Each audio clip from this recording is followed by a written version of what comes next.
43 anyos na babae pinasok ng room boy sa hotel. Pinagsasaksak ng 36 na beses. Lupit naman. Detalye ng balita mula sa Pilar, Bataan mula kay Danny Comilang, Aris 37. Danny, good morning. Wala ng buhay nang matagpuan sa loob ng isang hotel na tadtad ng 36 na saksak sa iba't ibang bahagi ng kanyang katawan ang isang babae sa JJ Lino Road sa Barangay Panilaw, Pilar, Bataan. Sa ulat ng Pilar PNP na diskubre itong biktima na wala ng buhay na kinilalang si Roma San Pedro, 43 anyos, residente ng 294 Sierra Madre Mabini Homesite, Cabanatuan City, Nueva Ecija. Sa inisyal investigasyon ni Police Master Sergeant Nel Cruz Gupilan na may hawak ng kaso bago umano naganap ang insidente ng pananaksak.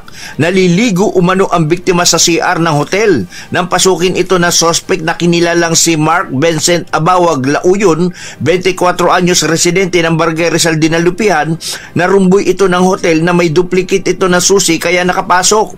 Pag nanakaw lamang umano ng una ang pakay na suspect kaya ito pumasok sa kwarto ng biktima at posibleng nakatunog ang biktima na may ibang tao na nakapasok sa kanyang silid kaya lumabas ito sa CR at dito na ito pinagsasaksak sa leg, dibdib, likod na agad ditong ikinamatay.